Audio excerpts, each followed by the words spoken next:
that in DOD, and I've already had some look at this, is how we can do some cooperative work with the DOD and the VA. Also bringing into account the state veterans associations as well. I understand. I want to emphasize that last point. I've had a proposal in the National Defense Authorization Act, gotten in the Senate, got knocked out in the House, to communicate a veteran's transition status to the state veterans facility so this person can be greeted at the airport, for example. That's the kind of handoff that I think we want. Do you agree? I agree. Look, because it's exactly what you said. It's how you're perceived. I view the service part of the VA is its most important part.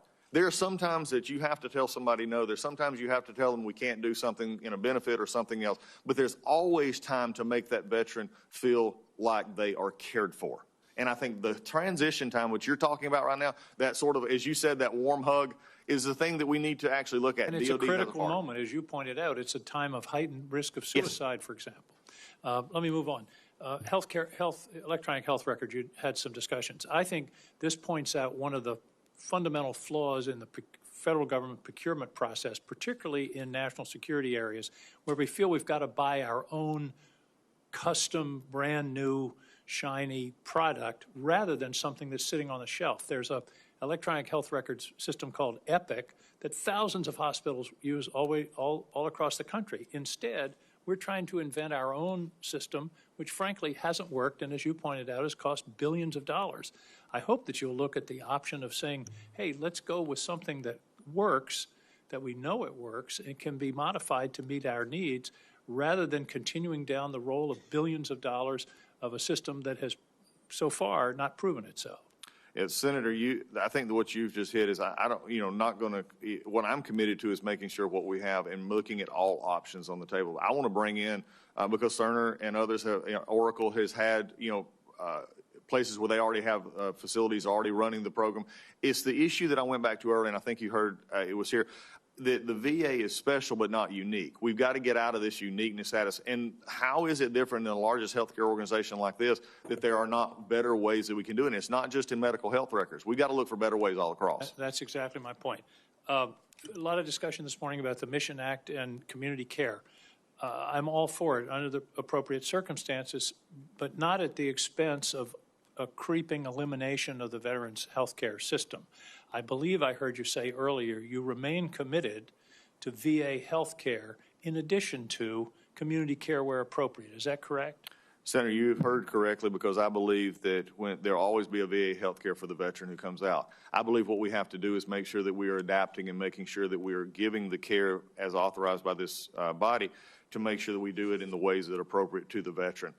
It's no longer time in a situation different, especially in different parts of the country, where we have to have the veterans to do the mission and what the intent was when we passed it. You mentioned that you had not read Project 2025. Are you familiar with it? There are some suggestions in it that, frankly, I find pretty frightening. I'm not, except for what I've heard when senators mention or somebody says it on TV. Well, for example, there's a provision that new managerial approaches should be currently used in the private sector to be employed to improve the existing VBA activities. I'm afraid that might be code for sharks, for claim sharks. Are you supportive of the GUARD VA Act? Are you familiar with that bill? I'm vaguely familiar with it. Yes, I have touched on that. Well, I hope you'll familiarize yourself with it. I think it's a very important bipartisan bill to protect veterans from what are colloquially referred to as claim sharks. I'll have some other additional questions later in the hearing. Thank you, Mr. Chairman. You're welcome, Senator King.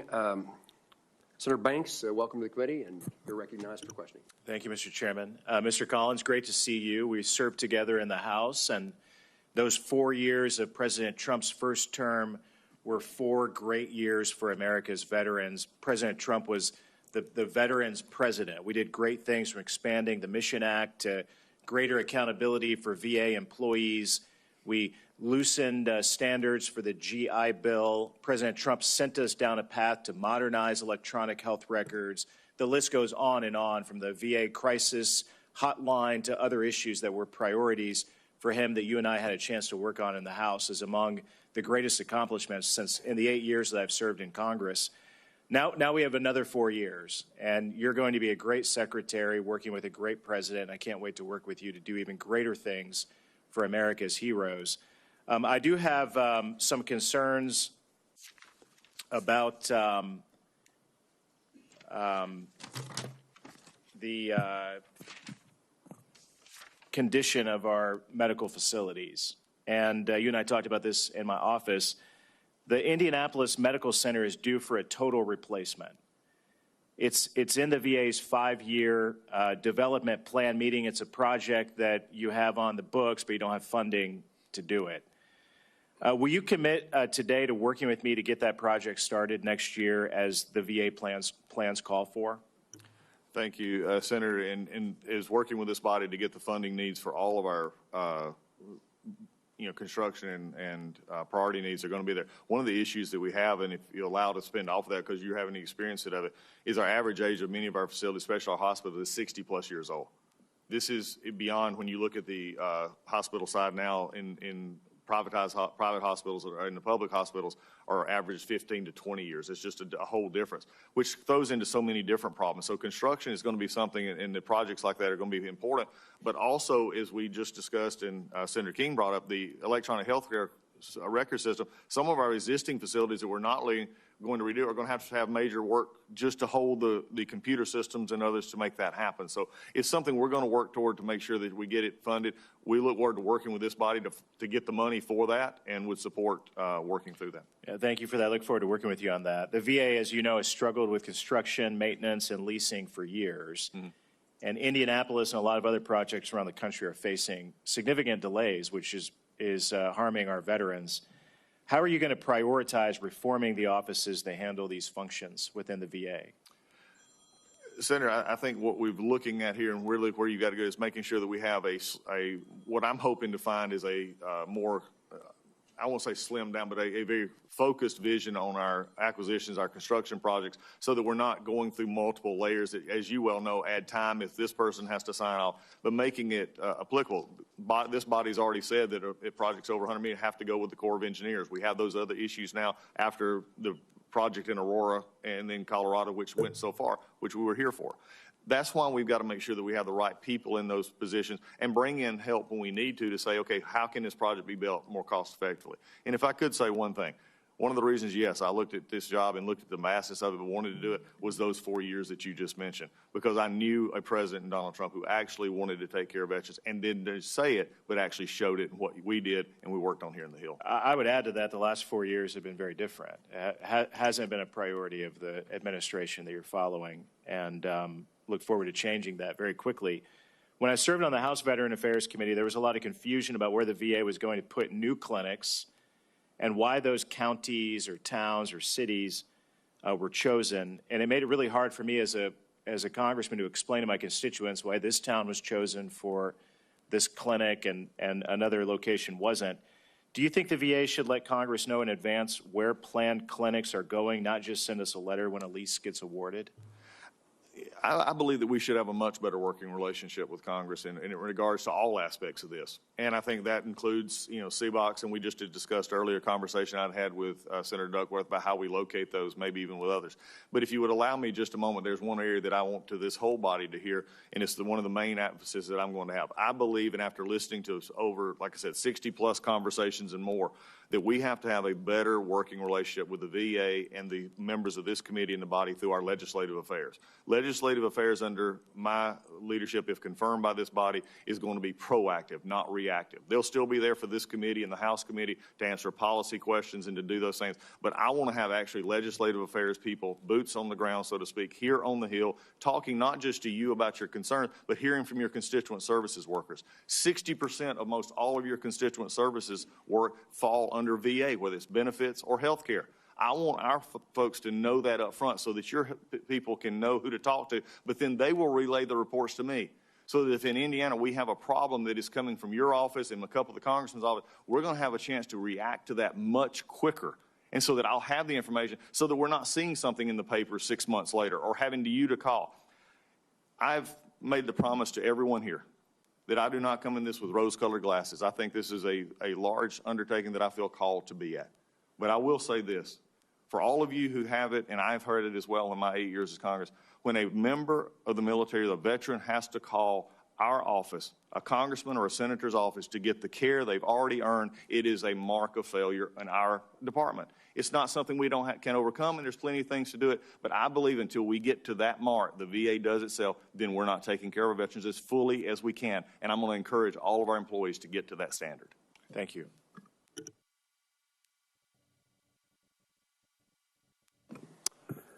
I better check and make sure I've got it right. Senator Banks, thank you for your question. Senator Slotkin. Thank you, Mr. Chairman, and I'm really pleased to be on this committee. Mr. Gallego missed it by an inch. And I think that veterans issues should be bipartisan issues.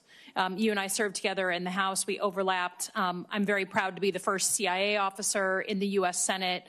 I'm a 9/11 baby, as they say, and was recruited by the CIA after 9/11 and did 3 tours in Iraq armed alongside the military and worked proudly for both Democrat and Republican administrations.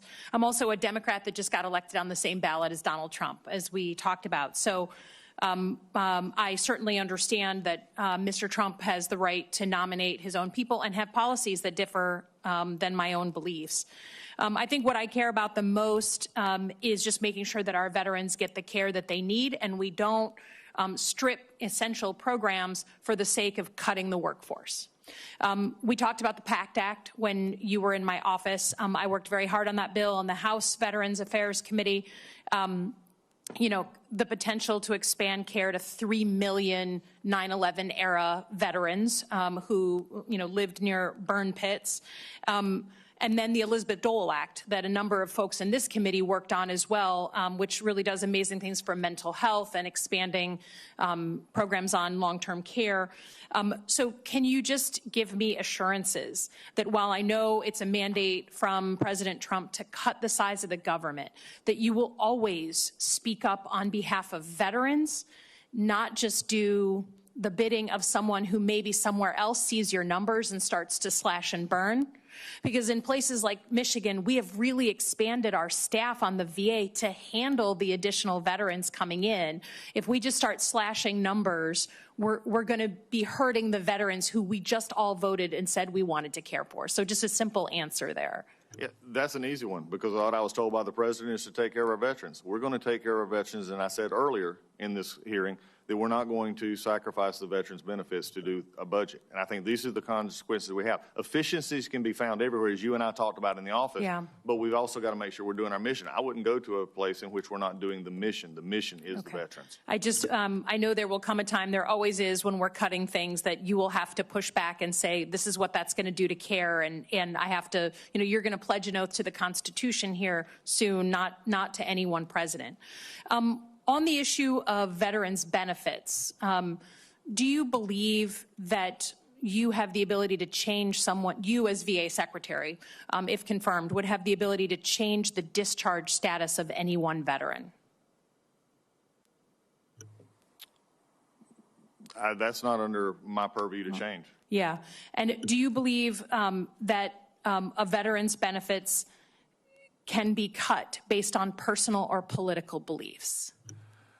No, Senator, that is not a criteria for cutting a benefit. A benefit is earned and based on the criteria that is set before. It's not a political belief. There's not a litmus test that you would work there. I really hope we stand for that, because even when we deeply disagree, right, with a veteran's actions, their service and their discharge status is determined based on their moment that they serve the country, whether we like their views or not. That's why we never had the veterans benefits, as I understand it, taken away from people like the January 6th protesters, even when they were convicted.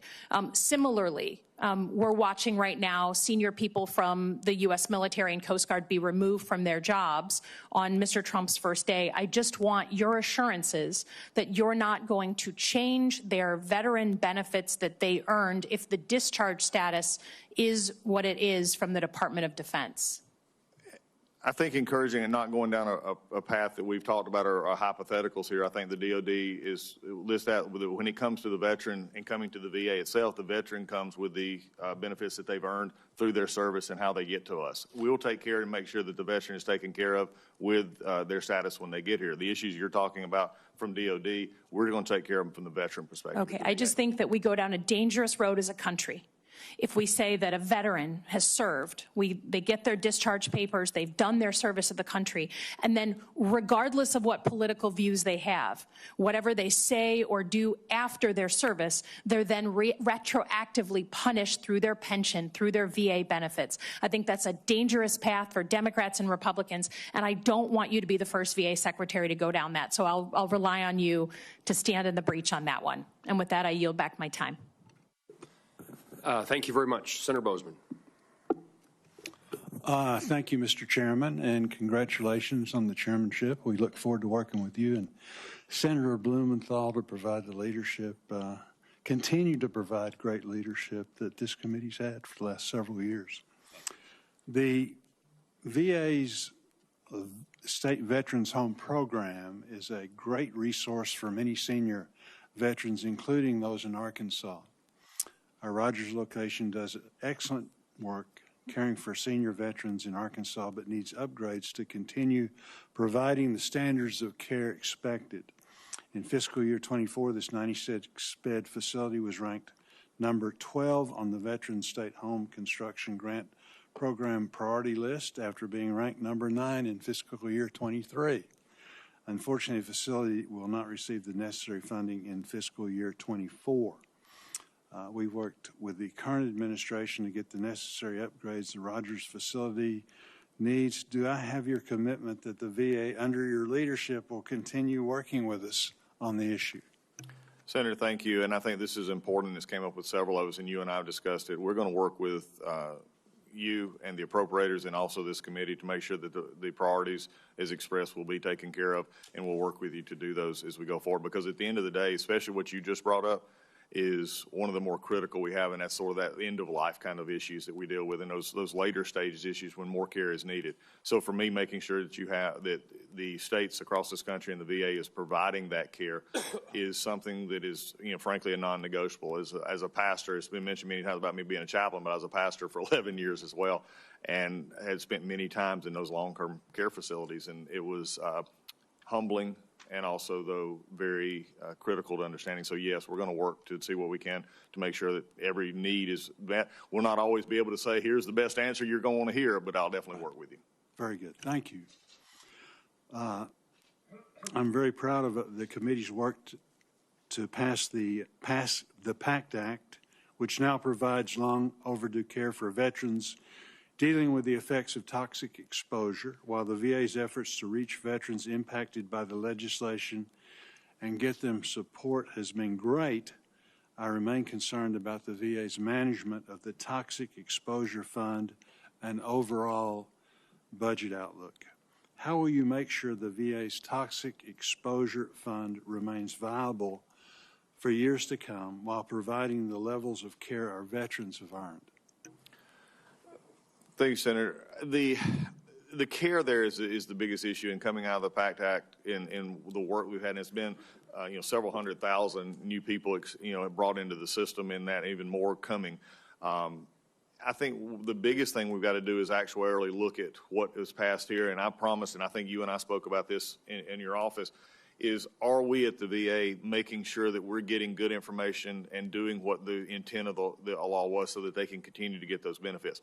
And that comes from the resources that come from us from this body. So I'm going to be actually looking at it, and I will come to you with real-world examples. One of the things, as I made the comment earlier about our legislative affairs and making sure that we're more on the hill, so to speak, with that, was another commitment that I have because I sat where you have sat and had questions of administrations in the past, is that you get good information. And you have a commitment from me that when you get information about how we're funding and how we're appropriating that whoever sits at this table, myself and any other person that comes from the VA, will give you good information.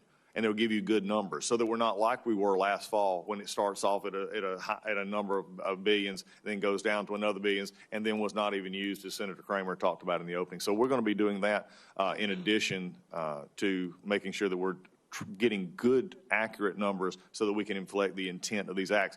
The Elizabeth Dole Act that was just mentioned just a few minutes ago is going to be one that I want to make sure that we do properly. We set it in under the Trump administration when the Blue Water Navy and others and Mission Act was actually put into play. There were times set in so that it could be done properly. Sometimes the great ideas are at the wrong time or not the best way. You got to make sure that you have the great idea done properly, and that's what we're going to do. Very good. Just say again, you served, you're a great member in the House. You understand how important it is that when we need, information, when we need to talk to you or somebody of importance, it's so frustrating. You have a hearing and you've sent letters and, the last 3 letters hadn't been answered. Just say again very briefly because my time is up, but I think it's one of the most important things that we can talk about today is how important it is to, again, be such that you are in constant tune with the members. Senator, thank you for highlighting what I believe is going to be one of the biggest differences, and if confirmed by this body at the VA in the early stages, and that is going to be the involvement of our legislative affairs on this Hill. I am committed to having 535, if you would, canaries in a coal mine, 100 senators and 435 representatives who actually can help us and work together to see where there's problems, to see where there's issues. Like I said, not just in policy, not just in funding recognition, but also in the actual veteran constituency. Because when I hear from you, and as Chairman Moran and I talked, and he mentioned earlier, when we hear from the veterans, that's what we hear in Home Depot. That's what we hear in Kroger. When we're walking around, thanks for helping us. I want to know where the problems are because I'm not a secretary, if confirmed, that will sit behind a desk. I will be out, and I'll be there making sure we get it fixed. Good. Thank you. Thank you, Mr. Chairman. Thank you, Senator Bosom. Senator Gallego. Thank you, Chairman. Thank you, Councilman Collins, for joining us here today, and congratulations on your nomination. And as you and I talked in my office, of course, this is very personal to me, also being a Marine, Iraq veteran, someone who has used VA healthcare services and as also receives a disability rating from them, making sure the VA continues to be, foremost taking care of our veterans is important to me, especially in Arizona. So I have a couple of questions, more Arizona focus. So the Be Connected program, operated by the Arizona Coalition for Military Families, had began as an Arizona veteran suicide prevention program and has grown to serve the state's veteran population and their families by connecting them with mental health resources and more, which sometimes cannot be met within the hospital system. It receives 1/3 of its funding from the state of Arizona and 2/3 from the VA, and renews its contract with the Phoenix VA annually. The Phoenix VA recently said that it no longer intends to enter into another contract with the Be Connected program and will stop funding on March 31st due to budget constraints. So if confirmed, will you commit to work with me and the other members of the Arizona delegation to ensure the VA finds alternative sources of funding so Arizona veterans can continue to receive this critical services through the Be Connected program? Yes, Senator. I mean, one of the things is it's good to see you, and it's good to see you over here in your seat as we serve together. Look, also touring the same ground in Iraq, we know that issue coming back and that transition that's been mentioned many times here before.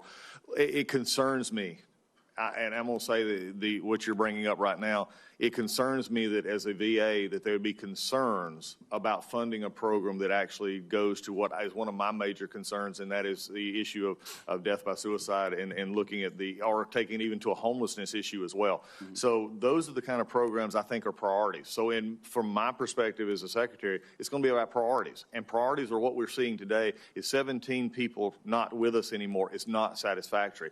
Over 40,000, I believe, those are more homeless. It's not satisfactory. A 5,000 waiting list in Alaska is not satisfactory. So budget items will match up to the priorities of what I want to have, and that's what I look forward to working with you on and look forward to getting more information on that issue. Thank you. Now I'm focusing and moving on to kind of the HUD-VASH program. Something that's very important in terms of reducing homeless veterans. But we did see a growth in homeless veterans increase by 7.4% from 2022 to 2023, which is for a variety of reasons, not just, the HUD-VASH VA program. The program is pairs rental assistance through housing vouchers targeted at veterans specifically with case management and other supportive services. If confirmed, what would you do to support HUD-VASH program and increase the collaboration between the VA and HUD? That is something that I think you and I talked about in the office is very important because we look at the areas for disability, we look at the DASH, we look at this, is it actually enough to provide people the resources to have a home? For me, I will look at this issue of homelessness not just as a VA issue. I'm going to look across the spectrum with HUD and with any other department which we can to make sure that this is something that is not the dark spot on a veteran service where we have homelessness like that is spoken of all the time. Mm-hmm. So I'm willing to take whatever we can in the VA, outside the VA, and I'm looking forward to having a good relationship if confirmed here, and if confirmed, Mr. Turner confirmed at HUD, that we're going to have a lot of conversations about this. Right, and you and I talked about this in my office too. The studies have shown that the whole health coaching can help veterans make meaningful progress towards health goals, reduce stress, and improve quality of life, and overall, bring down the long-term costs for the VA, because then you have healthier veterans at a younger age, means you have healthier veterans at an older age.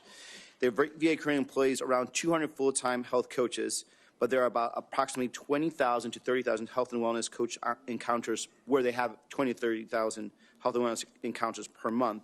This number is expected to increase as veterans demand more coaching when it comes to life and health. As we discussed in our meeting, the VA has serious health coach vacancies. If confirmed, what would you do to safely help remove current barriers to healthcare professionals interested in becoming health coaches with the VA? Senator, as we discussed, that's one of the issues I see, and I think you and I both saw from the House and now you over here in the Senate and myself, is why are regulations keeping us from getting to the help that we need? And I think that's what I want to take a look at after you and I conversation, we get confirmed, we're going to look at this and say, why is getting from A to D, why is B and C an issue is a proper, or could we remove C and just go A, B, D? I think those are the kind of things, because what you just talked about again is how do we keep people? At the bottom line for me, this chaplain's heart, this secretary's heart is always going to be about helping the veteran get the help that they need in all areas of their life. And if we don't do that, then we're making a mistake. We're missing the mark. And you and I have seen that, unfortunately, up firsthand. As someone who's actually counseled with those who thought about taking their life, those who are serious issues, we've got to have every help we can have. Okay. Thank you. I go back. Thank you and welcome to the committee. Senator Tuberville. Thank you, Mr. Chairman. Thank you, Congressman, for wanting to take this on. You and your family, largest health care system in the world. If that's not eye-opening, I don't know what is. We've had a lot of people tackle this job, and it is a hard job, and it's very, very important. I grew up in a military family, been to many, many VAs, and we have some good ones in Alabama, but it's amazing to me that, that we look at this, and it's, again, second largest budget that we have here in Congress, second largest behind the DOD. But it's really not about money. I think about and look at all this in a different perspective sometimes. It's about people running what you have. And we're run by unions, and there's obviously some good and some bad. But we got to find the problem, because we got to, more and more of our veterans are adding up. We have almost 500,000 just in the state of Alabama alone. And it's a big problem that we can't take care of all of them. Now, when I first got here and got on this committee 4 years ago, one of the first things that we did, President Trump had eliminated 4,000 people. He didn't care what they were in. If they didn't do their job, they got fired. He took 4,000 of them and sent them out the door. Well, the Biden administration come in, the first thing they did is they rehired them and back pay and put them in a situation where a lot of them had really breached protocol. Now, I come from a previous profession. If you didn't do right, you were gone.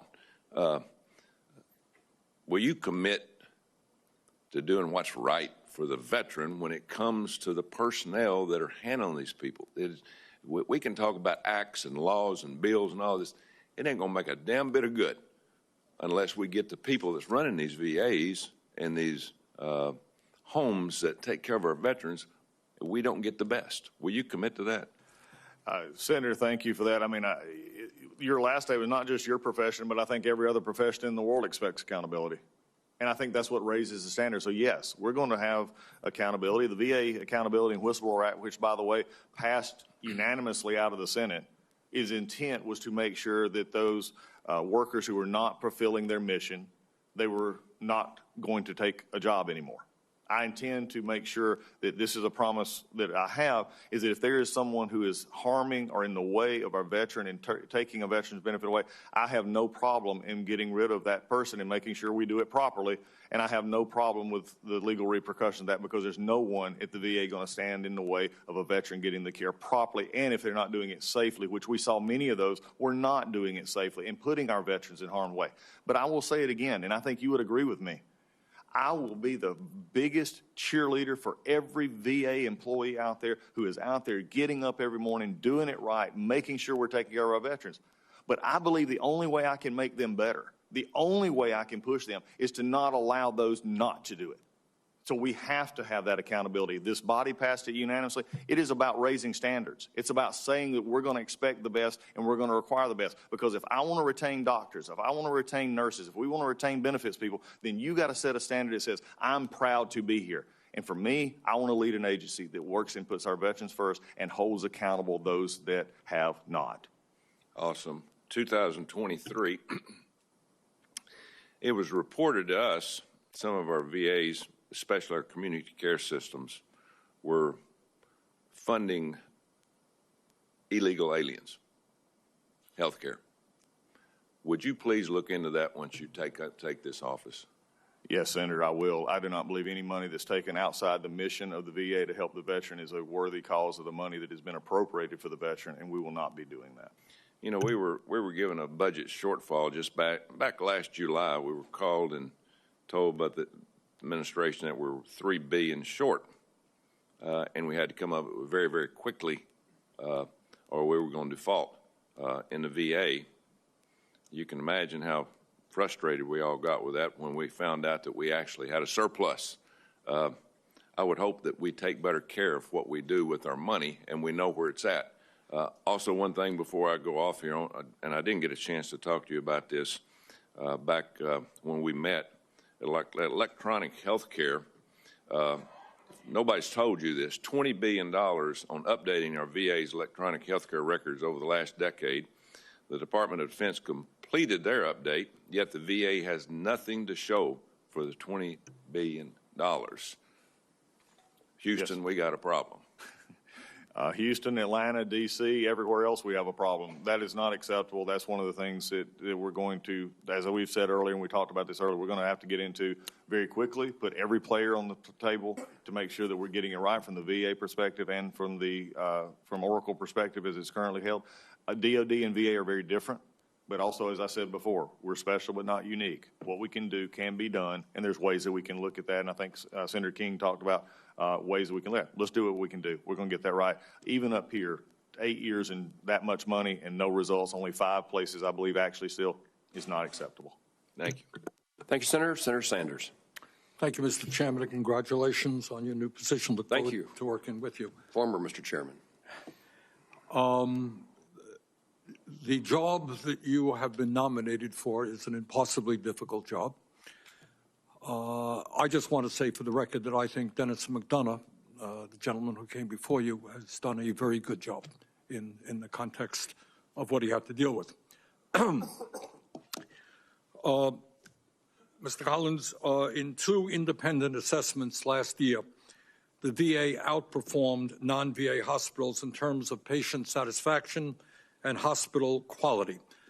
I can tell you that in Vermont, you talk to the average veteran who accesses VA, they say, you know what, the care is pretty good. I think that's probably true in most parts of the country, and that takes place within a healthcare system which is broken, a private healthcare system which is largely broken and dysfunctional. It strikes me, from what I have heard, there are 3 approaches to the VA.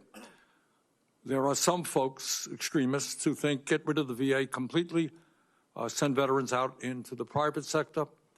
Others, including the nominee for Defense Secretary, Mr. Hegseth, who have indicated that the VA should be there for specialized care, people with PTSD, people with amputations, particular problems the veterans have, specialized care. And there are those of us, including myself, who think that when people are asked to put their lives on the line to defend this country, you know what? All veterans are entitled to all of the health care that they need. That's my view. Where do you come out on that? Senator, it's great to sit in the office and talk to you, especially your chairman, your perspective you have. We come out very similar. I've said before, and I said it to this committee early on, there'll always be a VA health system for the veteran. And like we talked about in your office, I think what we're going to do is make sure that the VA centers that are strong can get better. But also I have states that I've talked to and other senators who have maybe one facility that is doing well and another facility that's not. So we can't paint with a broad stroke, even on the private sector that you mentioned, to say that any one in particular is the rule for all. So I'm for getting that and making sure that we have it. Okay, here's the problem. There is a limited amount of money. Community care spending went from $8 billion in 2014 to $31 billion in 2024. Ideally, what we could say is, hey, you're a veteran, you want to go into a private care? No problem. You want to go to the VA? No problem. We have a strong VA, strong private care. They don't have enough money to do that. So, in fact, what the debate comes down to is not whether somebody should be able to access community care, but where are we going to put our resources? Are we going to allow the VA to wither on the vine, so to speak? Do you understand where I'm coming from? How are you willing to tell us that you're going to fight for a strong VA in every state in this country? We're going to, Senator, that's a non-negotiable. We're going to fight for a strong VA. Now, I understand your perspective. You didn't vote for the Mission Act, which is where community care started. I understand your perspective, but I also understand the will of the body and the law, and I understand veterans today. I believe you can have both. I believe you have a strong VA as it currently exists and have the community care aspect. Okay. Vermont issue. You're inheriting an incredible bureaucracy that is very slow-moving at times. There are two CBOCs in the Vermont area, one in Chittenden County, our most populated area, one in the southern part of the state, probably be located in the New Hampshire area, all right? Keene, New Hampshire. Access to both Vermont and New Hampshire veterans. It has been moving along rather slowly.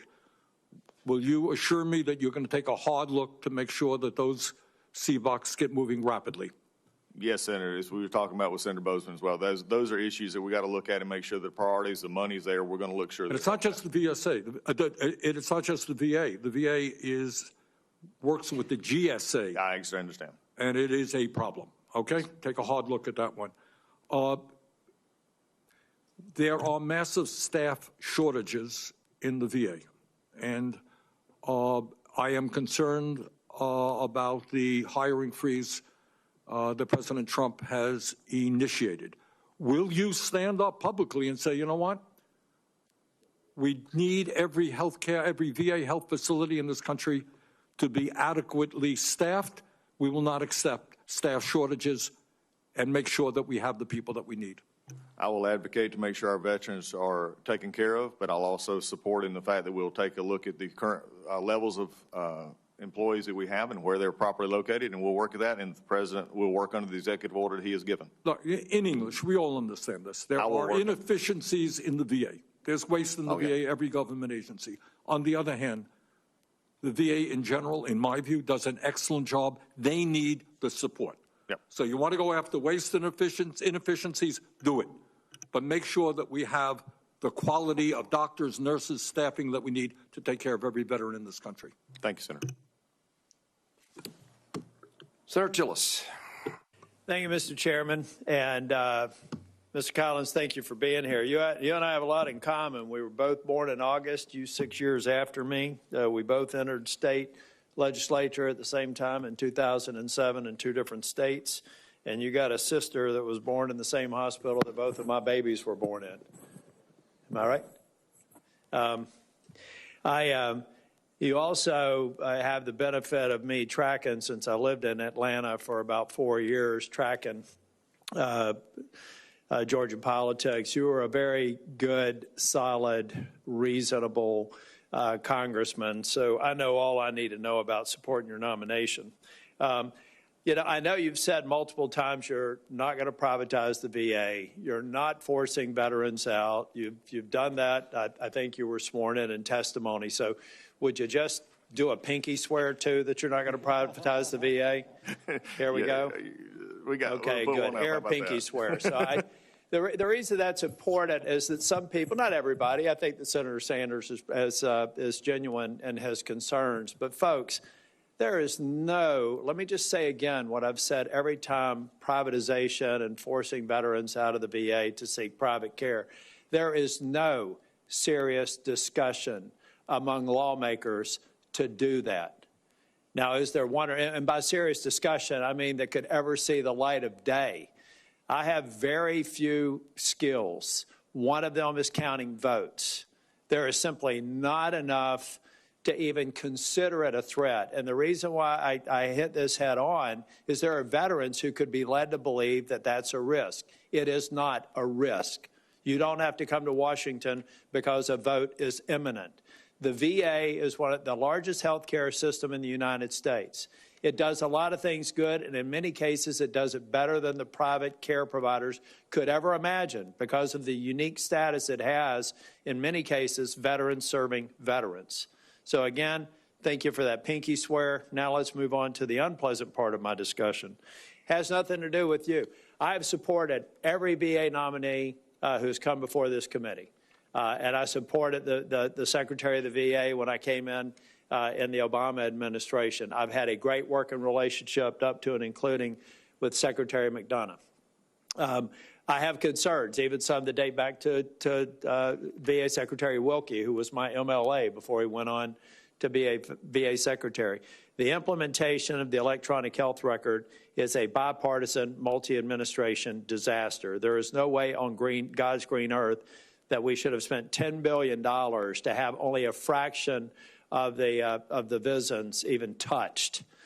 So do I have your commitment to go through that program to quickly get it moving again and get an integrated health chart that also can integrate with the DOD so that we can finally have a seamless transition from active status or reserve status to veteran status and provide premium care at the VA?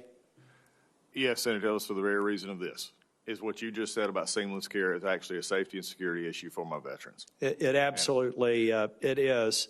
The electronic health record, I've got a real problem. We need to have a review. I don't know if it's an Inspector General's report or something else, but folks, I did large-scale systems implementation work for the vast majority of my career.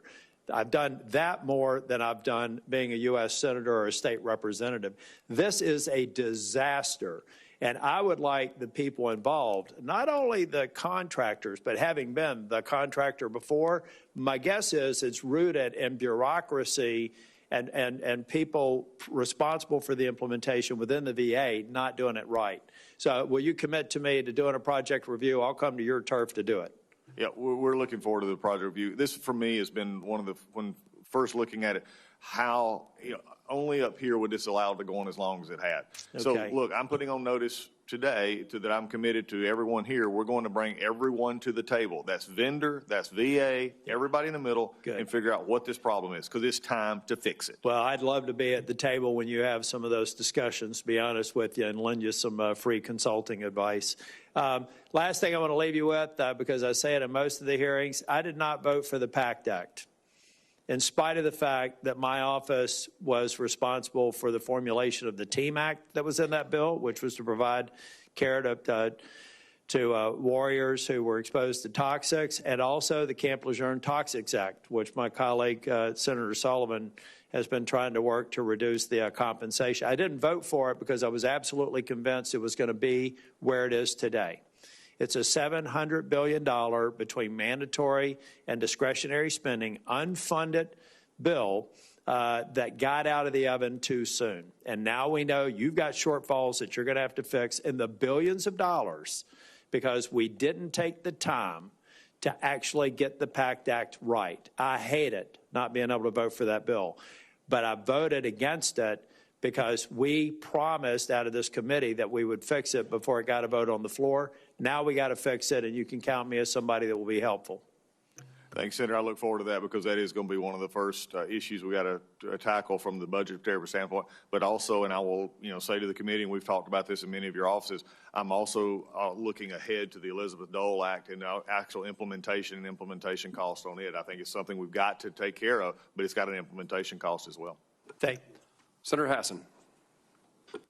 Thank you, Mr. Chair, and congratulations on your chairmanship. I look forward to working with you and Ranking Member Blumenthal. And Congressman Collins, it is good to see you. It was good to sit down with you the other day. Congratulations on your nomination. And thank you to you for your service to our nation and to your family as well for their sacrifices, because we know when an individual serves, the whole family serves, and I welcome them here today as well. One quick comment to follow up on what Senator Slotkin was asking you about. I appreciated your expression that you would be willing to let the president know or anybody else in the administration know if you thought that budget cuts would hurt service to veterans. And I will just say, having done this work at the state level and now here, it is tempting for people in your position to tell their bosses, whatever budget you give me, we'll get the job done, because that's what you want to be able to do.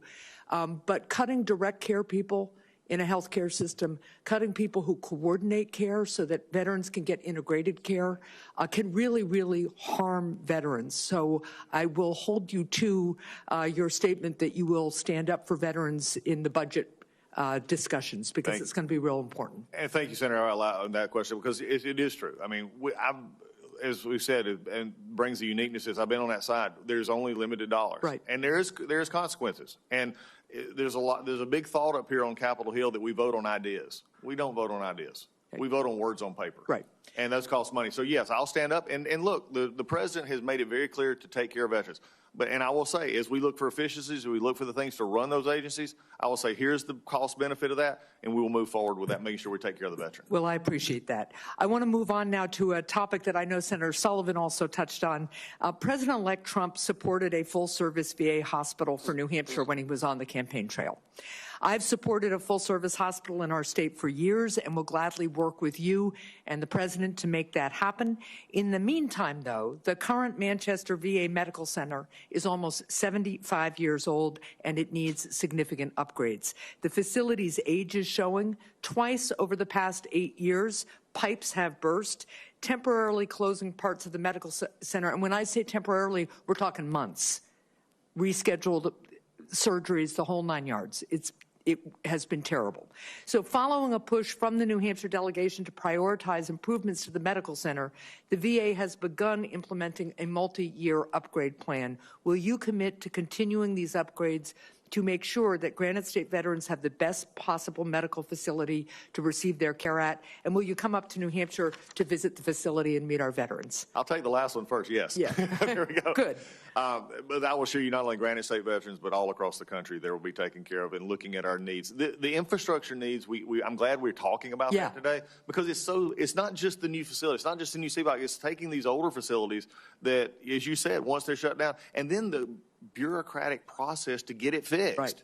And so that is it. But also with President Trump's commitment, look, I'm going to support the president. We're going to look to that hospital. But I think you've brought up a bigger issue that I hope all of the committee members will understand is I wish we could, as I said before, have this rose-colored old pixie dust. It'll just fix itself. But construction issues are going to be one of our hardest because of age of facilities. Right.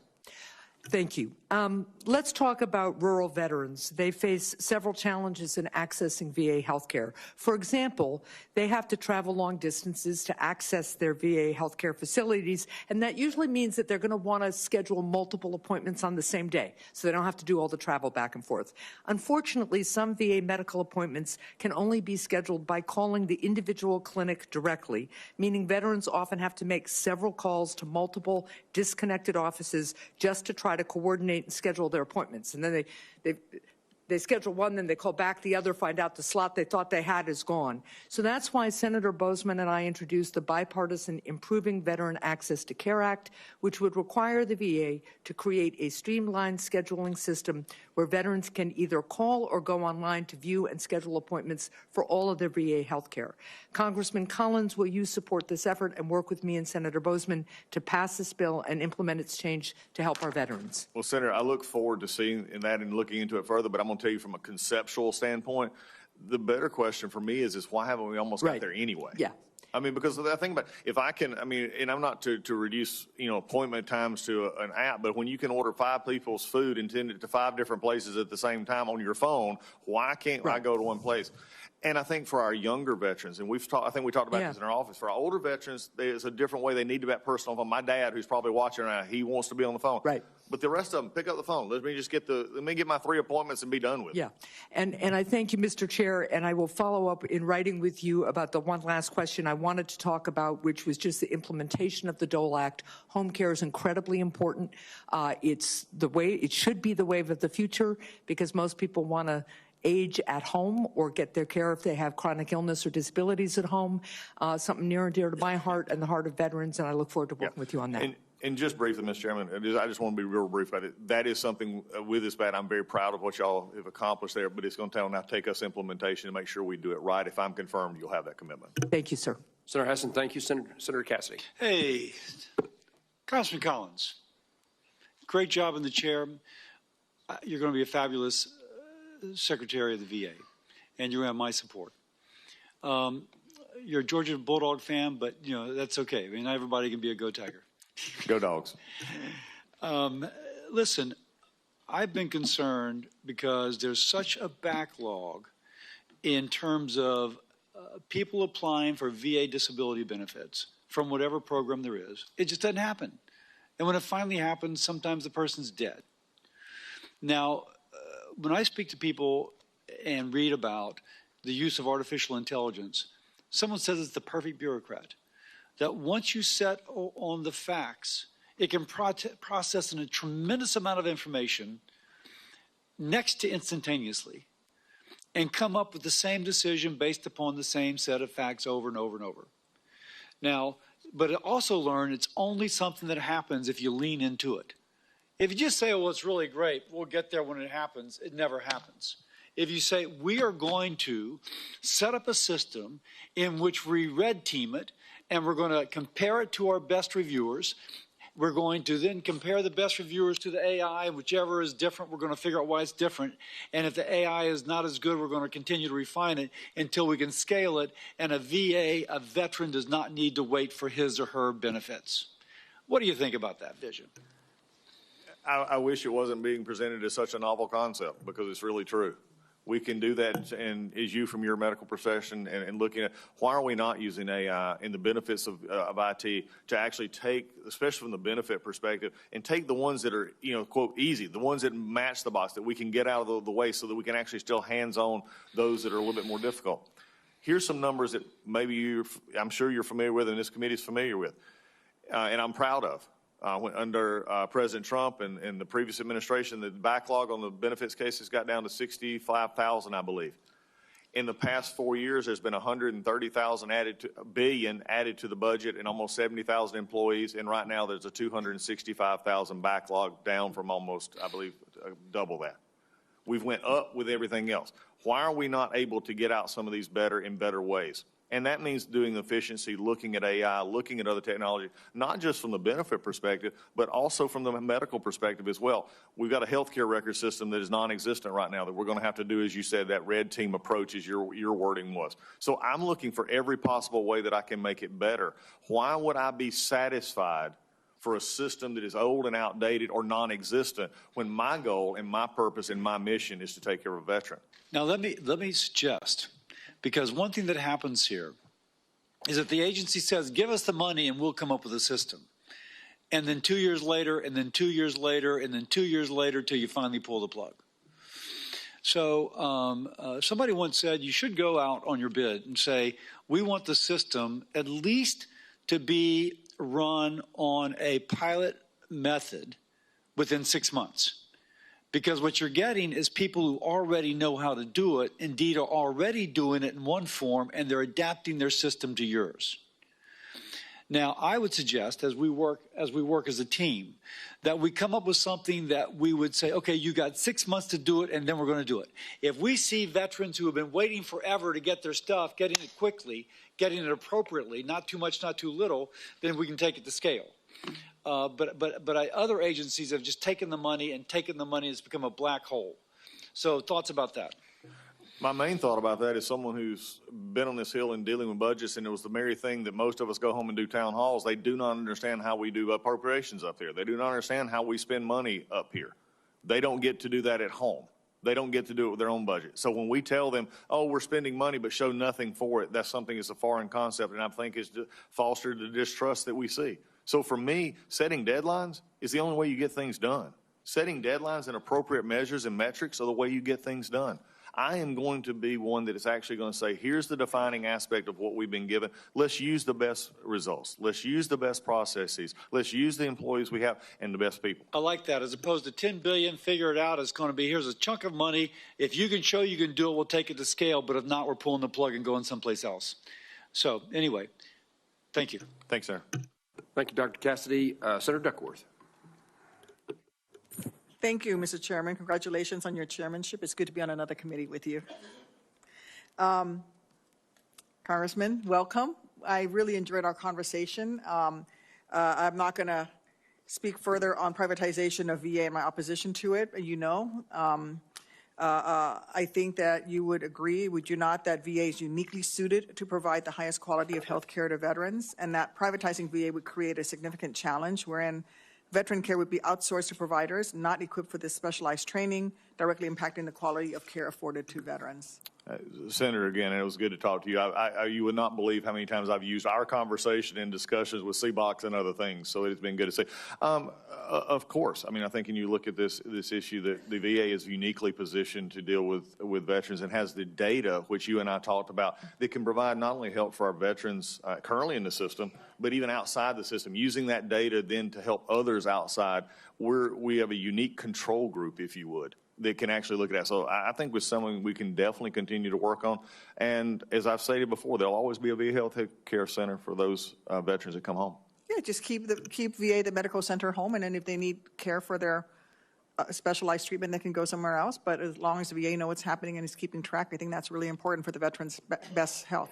I think as we do it efficiently and appropriately, and we make sure the veteran is the center of that, that's exactly what we need to do. You and I mentioned this, that I think we need more the issue of women's veterans coming in, which are a large population of our veterans coming in now, making sure that if they want to receive that care in the VA, for instance, right now there's depending on discussion, lack of mammogram equipment. Those are things that are at large VAs who satisfy a large number of female veterans. They're having, to do that. If they wanted to stay in, they couldn't. So I think working it both ways is where we need to be.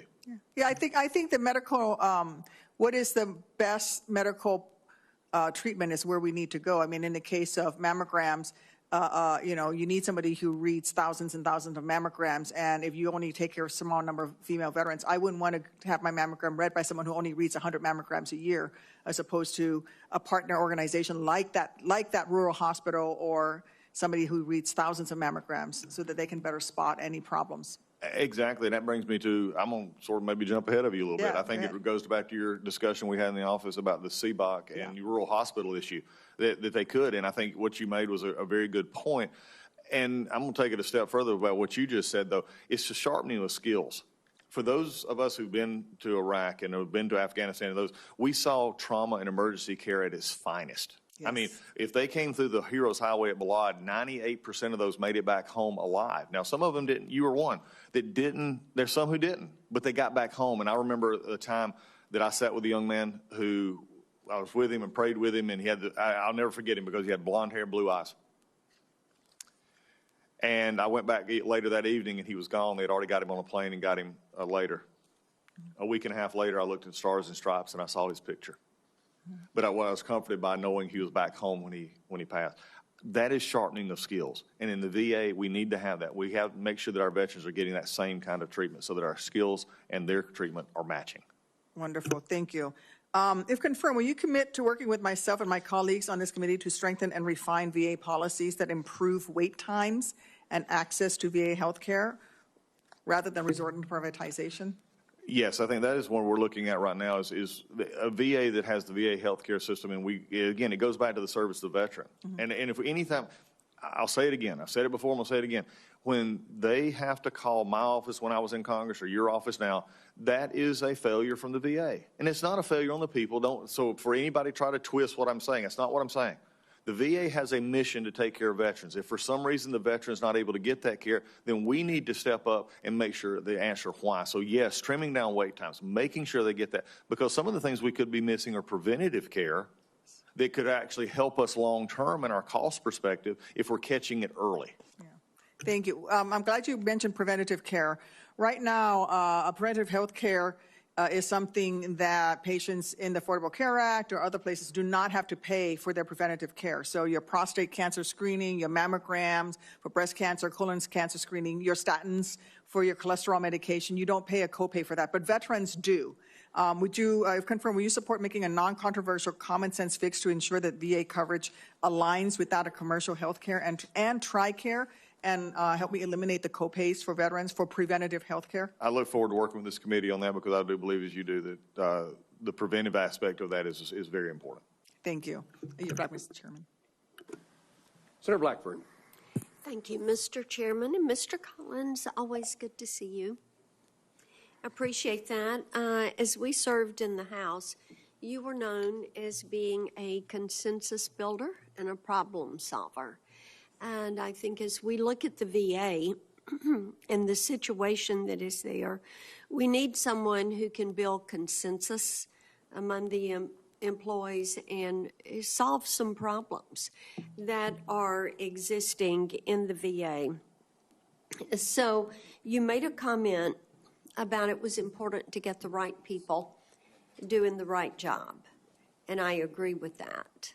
And as we have been overseeing the VA, something that has been a consistent problem is the return to work policy and the lack of individuals that are working full-time. At one point, out of VA benefits, they were only required, according to Secretary McDonough, they only had to work in person 2 out of 10 days.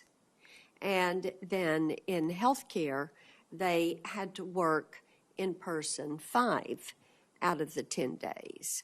So that is a problem. And I fully believe that's why the backlog, as you mentioned, that long-term backlog is at 265,000. If you put those that are under 120 days on that list, you are at 956,000. This is because people don't go to work. So where are you on that and having that return to work policy?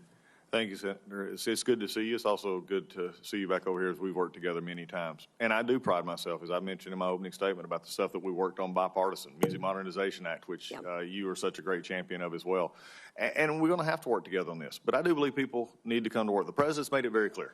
He made that very clear that people need to come to work. Now, there are certain issues and times, and before the question is asked, that we have a large portion of the VA workforce is unionized and they're in contracts, but we're going to work together to get people back to work. What percentage of those employees are union? 80.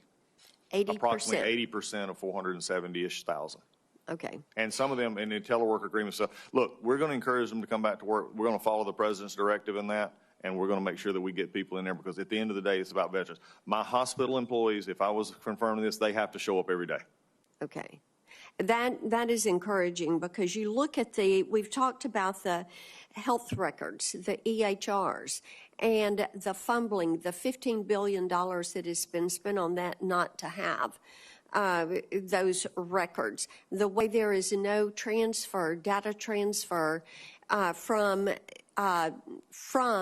DOD to the VA on those health records. This is a problem we can fix. We've got a lot of good health IT experts in Nashville that could fix this. And when they hear from people that are in the VA system about they can't get any care, the wait times, and we've talked some about the backlog.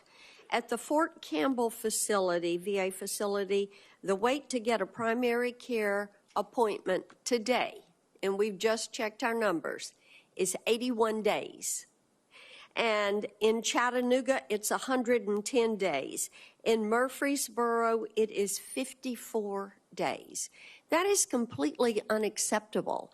And if people are going to not show up to work, if they're beholden to the union and say that it is about them and not about the vet, that is something that is just completely unacceptable. And it's one of the reasons we need to strengthen community care. The suicide rate, that 34.7 individuals per 100,000 of our vets that choose suicide, the mental health components, and having that community care where they can access it in their community without having to travel, having an EHR that they are carrying with them to the doctor, that will be helpful. Senator, you've hit a multitude of things there that are all important to the very end and aspect, and that's the health and safety and the wellness of our veterans. The rec healthcare record system, I mean, there's nowhere else we can even point to. I mean, you cannot, if a doctor in the VA walked out and decided to go take a job in the private sector, guess what they're going to find when they get there? Electronic healthcare records. That's right. So the system that we currently use, it still is, F1, F2, it's unacceptable because it creates what the problem that you've seen going forward. Look, I believe in all workforces, and I believe, that the employees at the VA, whether they're union or not, are very valuable, and I respect that. I was years ago, 5 years in the Food and Commercial Workers Union when I was in the Big Star grocery store. I get the issue, but also I believe we ought to bring people back to work, that we ought to make it in a way that people are not only employees, but at the end of the day, we remember it's not about the VA, it's about the vet. That's exactly right. Thank you, Mr. Chairman. Senator Blackburn, we're going to have a brief second round. I'm going to turn to Senator Blumenthal to begin that, but I want to ask unanimous consent at this point to add to the hearing record letters of support for Congressman Collins' nomination. They come from the Wounded Warrior Project, AMVETS, Blinded Veterans Association, Military Veterans Advocacy, Avalon Action Alliance, America First Vets, National Defense Committee, Mission Roll Call, Burn Pits 360, Jewish War Veterans, Military Order of the Purple Heart, Luke's Wings, and the Valor Mission Project. Without objection, those letters of support are entered into the record. Senator Blumenthal, I recognize you for 5 minutes. Thanks, Mr. Chairman. As we were talking a little bit earlier, last night the White House issued various executive orders. Some of them dealt with a federal hiring freeze, a freeze on regulations, and other issues. We're still reviewing them in my office. The issue of a workforce hiring freeze memorandum claims that it will not, quote, adversely impact the provision of Social Security, Medicare, or veterans benefits, end quote. I'd like to know from you, what does that mean in practical terms about the employees who deliver veterans health care or work in cemeteries? Does this language exempt all of the VA's positions from a hiring freeze?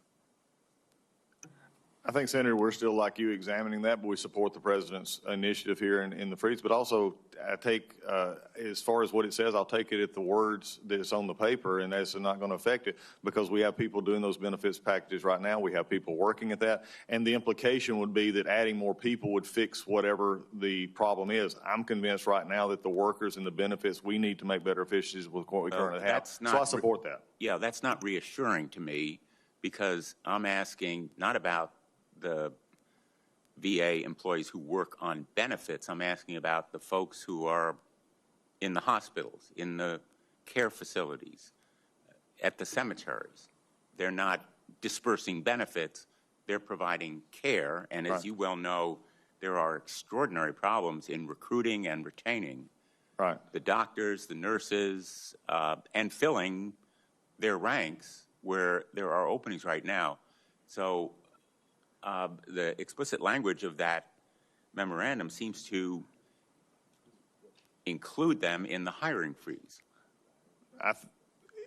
Going by the way you've worded, I will say this. So hiring freeze in the wording that you use, and I do not have this before me, so I'm not going to comment completely on it. I do not have it in front of me. I'm going off of the memory, and we're still examining that as well. I can assure you President Trump is in this executive order is to get assessment on where we are with our employees. It is not to take away from anything that is currently there in future. And the way that your question is worded is implying that they would not be there to do the veterans health care, the cemetery work. That's going to continue. This new hire freeze is not there. We may not at this point bring in a new person tomorrow unless we need it, but this is where we're at. And I think what he's done is to get an assessment on where we are. Well, you and I are trading a lot of words. Let me come right to the point. I'm asking you to fight to fill the openings, not a hiring freeze, in the ranks of the doctors, the nurses, the attendants, everybody who works in care facilities or in veteran cemeteries, rather than leaving those positions open because those folks are needed to care for veterans. Will you seek an exemption to the hiring freeze for those positions that concern veterans care, including the Veterans Crisis Line? I will take everything that you've said into consideration and understand that the freeze and export the executive order, while at the same time, if confirmed, be willing to make sure that there's nothing missing in the process. We may, as you said, we're sharing words. I think we're saying the same thing. Well, no, we're not. With all due respect. I respect that. This is going to be a first test of your leadership. Whether you fight for an exemption in the hiring freeze for the non-veterans benefits employees who are needed to care for veterans at medical facilities and other places, including the Veterans Crisis Line, rather than have them covered by that hiring freeze.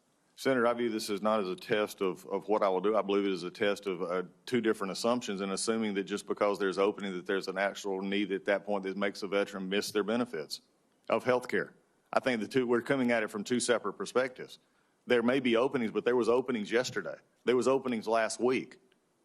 This is simply looking ahead to say where we're at this point. I think we're coming at this as two separate perspectives. I respect yours greatly. But I think what we're going to see is no one on the veteran health care side is going to miss their health care provider because of this new hire freeze. The president is doing a prudent step as he comes into office to make sure that we have a good handle on what we've got and going forward. I will always fight, Senator, and I've told you this in your office, and I'll tell you again here, for what we need at our facilities. But I'm also not going to fight for issues in which I believe that I've not had a chance to study and make sure that this issue is taken care of. I do not believe this is going to have the impact that you're having because I think we're coming at it from two different perspectives. Well, I will just say, I don't want to get into an argument here, but there are possible openings where, let's say, the head of the West Haven VA facility says, oh, well, we don't need to fill that position. Yeah. But there are also openings where the director of the facility is saying, we need more nurses. Yeah. We need more doctors. We need more mental health care. You and I have talked about this issue. You can't provide veterans health care without the people, the skilled professionals to do it. And I hear you saying if there's an opening, it means that we don't need somebody for that opening. No, I think, Senator, just a general reminder, last week, Secretary McDonough could have filled those positions. He chose not to, or couldn't find anybody. Well, he may have wanted to, and you may have talked to him about it, but it's not easy to fill those positions. And Senator, that's why we're taking a perspective of where we're at. And again, I appreciate that we'll work on this together, but I respect what the president's done. I think it's a prudent step looking forward, and that the health care is not going to be compromised in that process. I support that. Let me move on. Will you commit to expending every effort and every dollar to reach every veteran at risk of suicide, including those who are not now enrolled in the VA system? Senator, that's the easiest question you've asked all day, and I appreciate it. No, yes, I will do everything possible. This from my heart, and you've heard it mentioned, there's nothing more sacred to me, or my perspective, and my faith in my God, that everyone is made in the image of God and deserves life and encouragement for that. I think we need to actually have more any way we can to reach that person. As someone who's been on the other end of that line, when somebody called me and said, Chap, I'm ready to end it, there's no worthy, I'm not willing to let anybody go by because I believe in the inherency of life and the grace that was given to me. As you know, the rate of firearm suicide is significantly higher among veterans than non-veterans. And so will you commit to looking for ways that firearms-related suicides can be reduced? I'm committed to looking at any instrumentality that takes the life of one of our veterans. On the issue of homelessness, is there more that can be done to prevent or address veterans' homelessness? Yes, there's many things that need to be done, and I think we've got to look at it from a cross-government approach, not only just with the VA, but with HUD, also with HHS. There's many aspects that I don't think we're touching at this point. So for me, it is, again, about how do we make the best resources of the limited funds that come from our government. You've been asked, and I think you've answered, and I don't want to repeat this issue, whether you will continue to abide by the VA rule concerning abortion, counseling, and care in cases of rape, incest, life, or health endangerment of a pregnant veteran. Will you commit that you will inform this committee if and when you begin reconsideration of the present rule? I will keep this committee informed. The chairman and the ranking member will know any discussions and decisions as we get toward that decision. As you begin consideration, you'll let us know? We'll get into that when we get in there. I'll keep the committee informed of things that we have going on. I have to get in there first, if confirmed by this committee, which I'd hope to earn votes for. We'll see what we got when we get there. And let me just ask you finally, and I appreciate the chairman indulging this additional time. Despite your earlier commentary about me. Well, I don't see anyone waiting to, I'm sorry. I apologize to Senator King. Just one more quick question. The PAC Act, as you know, established the Toxic Exposure Fund to pay for extended and expanded benefits without impacting other non-defense discretionary spending. If confirmed, do you intend to advocate for undoing or altering the Toxic Exposure Fund, or would you like to consider it, continue it in its present form?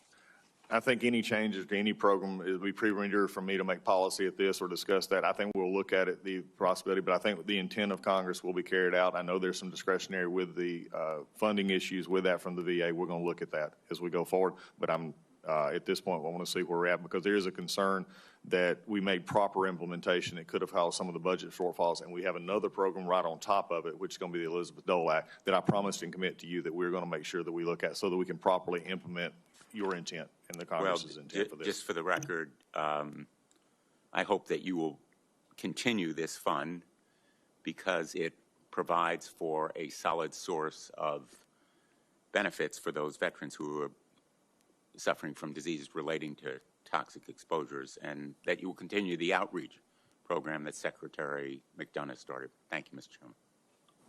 Senator King. Thank you, Mr. Chairman. I want to make something very clear. I don't want AI to decide if one of my veterans is entitled to the benefits they've earned, period. Capiche?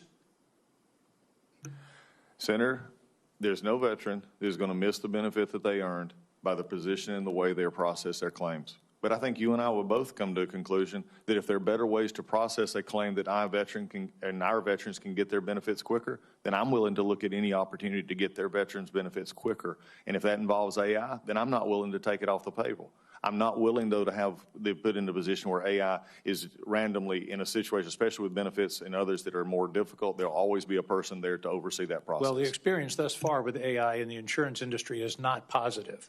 And I don't want our veterans having to go through a claims litigation in order to overturn the decision of a machine somewhere. So I understand you're not willing to take it off the table, but I certainly hope it will be handled with great care, because it will be very tempting to reduce staff and replace it with this technology. But I'm not confident in the technology right now to be making these life or death decisions for our veterans. Yeah, understand and respect your position, Senator. I do not view this as a life or death decision. I think these are decisions that could be made in how we look at the best efficiencies. And look, there'll always be, in my mind, especially when it comes to the veteran benefit, someone that overlooks and oversees that as well to make sure that it is working properly. If it went that way. Thank you. You're going to be under tremendous pressure as we move into this difficult budgetary situation, and there's a lot of pressure to reduce the budget. I think it's been pointed out here, the Veterans Administration is one of the largest pots of money in the federal government. It's very easy to focus on the bureaucracy, that term, which carries with it a kind of negative connotation. But I would point out that in many cases, staff cuts equal benefit cuts, because if there's nobody there to answer the phone, or if the process is delayed to the point where the veteran dies or just gives up, that's in effect a benefit cut. So as you're under this pressure, and I believe you will be, I hope you'll take care to balance necessary efficiencies against the loss of services. You've said repeatedly, and you said in my office, and I love it, you don't want us to have to be advocating for our veterans because they ought to get their benefits without having to come to a congressional office. Well, if staff cuts end up having nobody answer the phone, or answer the phone after only 100 rings, or say, we'll have to talk to you 6 days from now or 6 months from now, that's going to only aggravate the problem, and you're going to be hearing from us on a daily basis instead of every other day. I think, Senator, your point is taken, and I understand. I think the interesting question is these very things arise right now at the staffing levels that we have. I think there's more of an issue here. Are we doing things as efficiently and processing as we can with the staffing that we currently have, whether that's more or less staff? I think sometimes you have to look at the process. I mean, why is it that we're back up at 250,000 backlog of benefits when we've had $130 billion in increase in funds and 70,000 employees?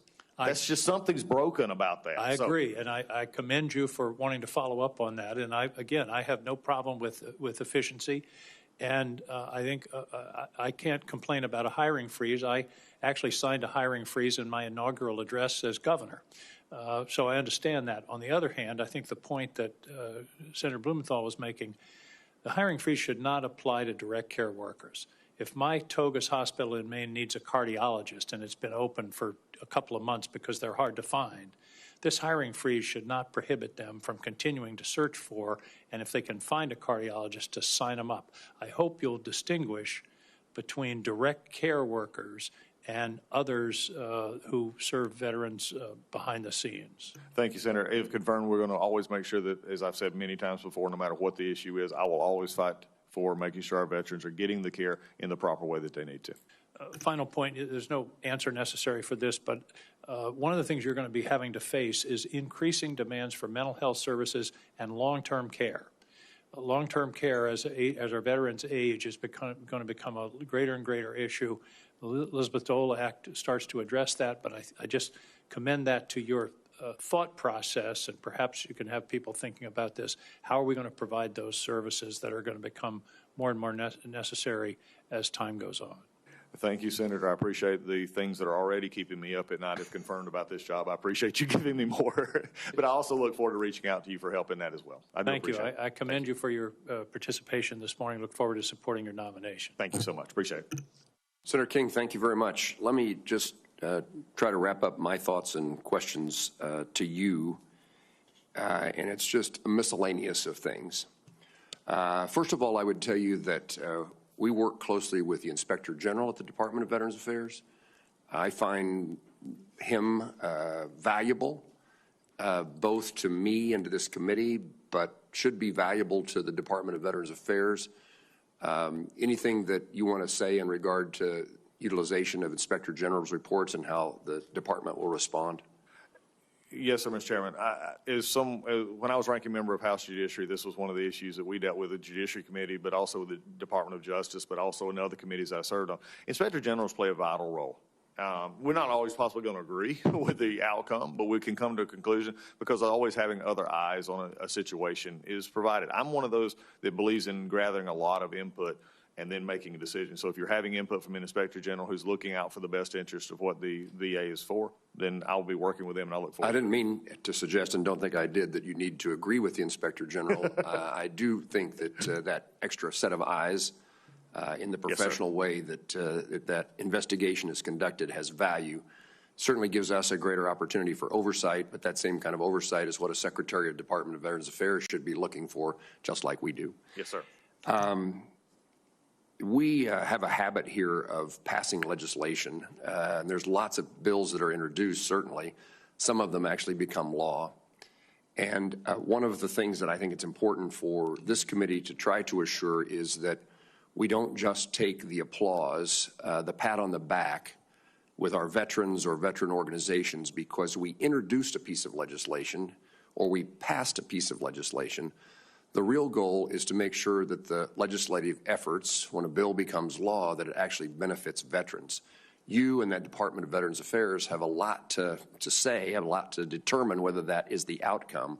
But I see it as our responsibility, this committee's responsibility, to see that the laws that we pass actually have the outcome, the intended consequence that we were seeking when we decided by a majority vote in the House and a supermajority vote in the Senate that this is something that matters and will make a difference in veterans' lives and well-being. So implementation, I'm saying this perhaps for the benefit of the committee more than you, but we ought not be satisfied with the outcome of our work with the passage of a piece of legislation. I don't know that that requires any response from you. Could I respond to that, Mr. Chairman? Please. Because I think it goes back to the uniqueness of my qualifications for this job is being where you've been. And it's real easy to go around and say, oh, we passed this, and now we do it. I was privileged enough to have, I believe it was 19 red lines actually pass into law, some big stuff. First Step Act, Criminal Justice Reform, we did defend trade secrets. I have some of my former staff that were here with me that I literally stand on their shoulders because they did work, and the staff behind you who do good work. But now I'm getting to take, hopefully with the confirmation of this body, be able to step into a role in which I get to see the other end of it. Those words on paper actually matter to me. And I believe that carrying that out is one of my highest callings. Working for this president who's had the trust in me to put me into this position and his administration, what he's done before, I look forward to this opportunity. I thank you for that response. You mentioned the staff behind us, and rightfully so. You compliment and highlight the value and importance of their work.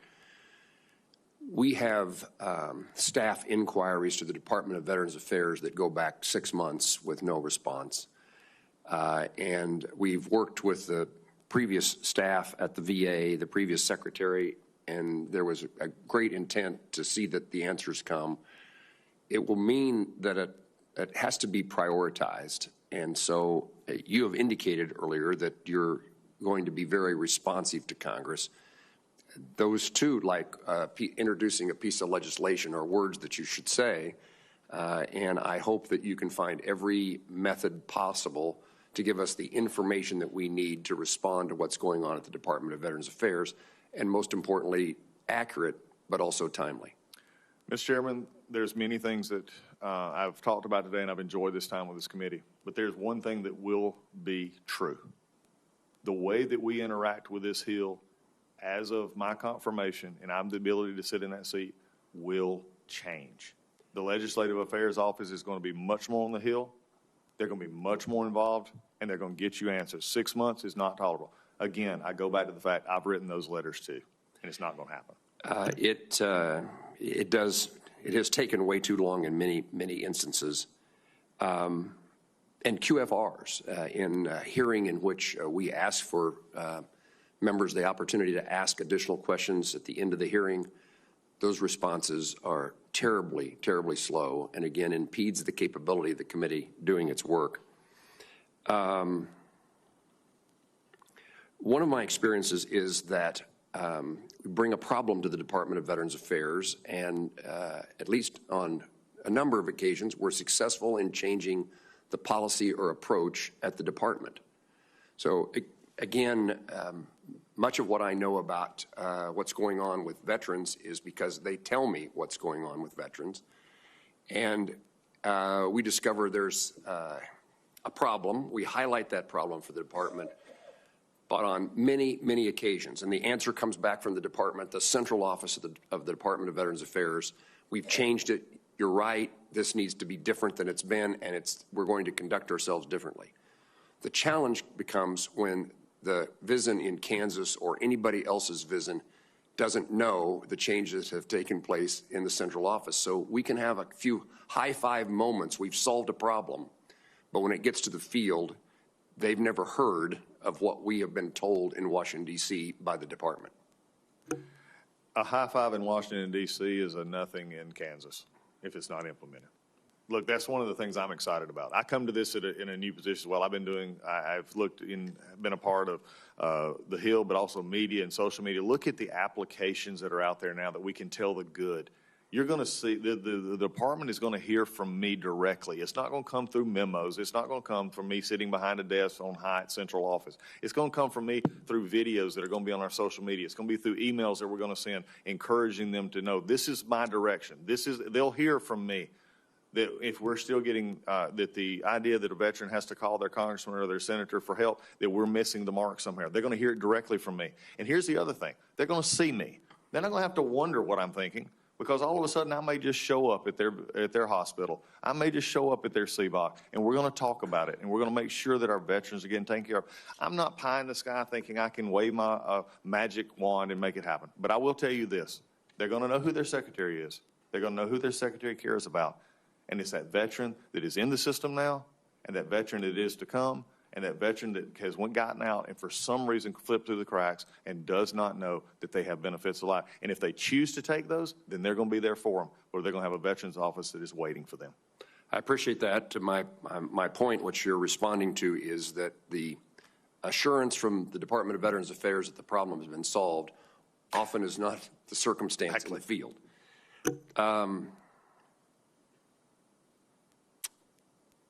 One of the things that this is in the management aspect, and then maybe this is an issue or a challenge because of employment agreements, but it is not infrequent in which we bring a specific instance in which bad behavior, malfeasance, malpractice,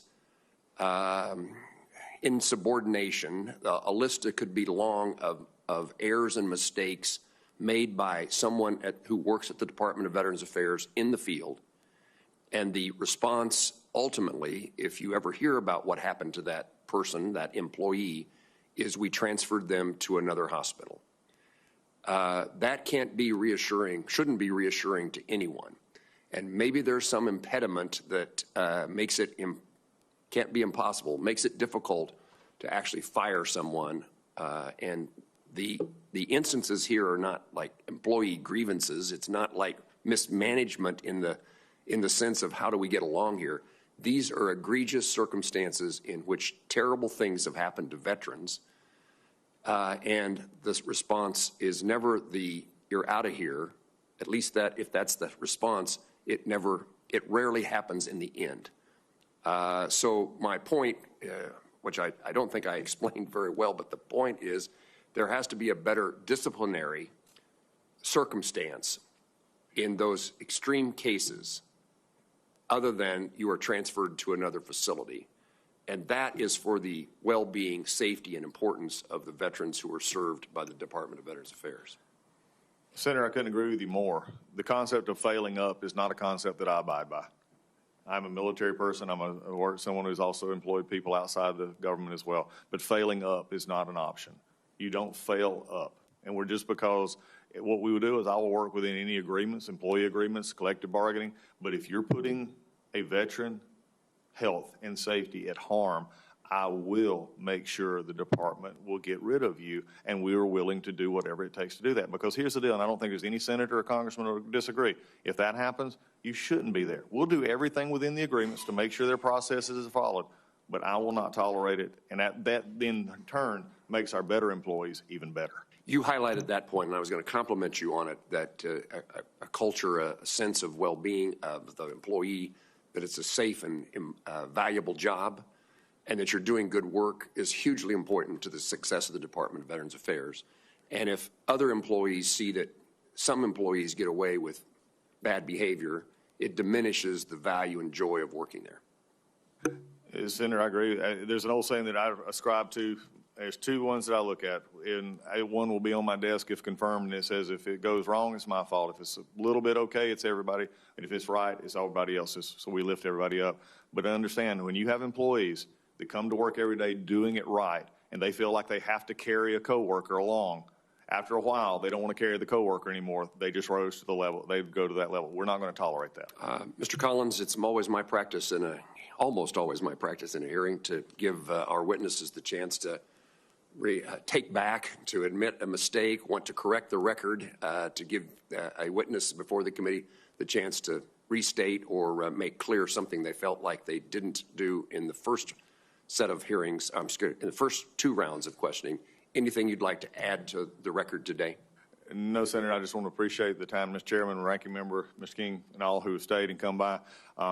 I've enjoyed the answers. I've enjoyed the questions. We're not always going to agree, but I will guarantee you I'll always listen. I will always be a part and to take this job very seriously to make sure that at the end of the day our veterans are taken care of. And if anything, I will say the only addition I will have is I'm thankful for the ones sitting behind me, for my wife and my children, my father who's watching, and for those future employees, if I'm blessed enough to be confirmed by this body, let the veterans of the VA know that we're coming to make a difference, and we're going to be there to support you. Mr. Collins, thank you. Let me see anything that we're missing. Okay. Each member will have 5 legislative days to revise and extend their remarks. In addition, any member who would like to send a question for the record to Congressman Collins should do so. I don't know why we say as soon as possible. We actually need it by the end of business today. We have a executive session of this committee scheduled for Thursday.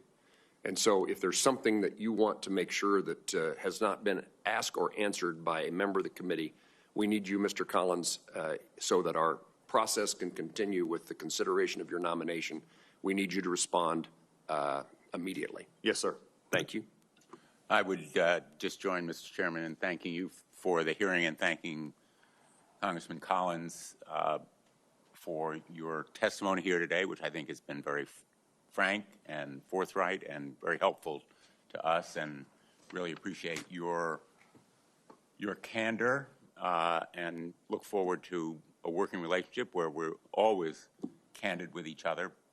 Again, thank you for your service to our nation.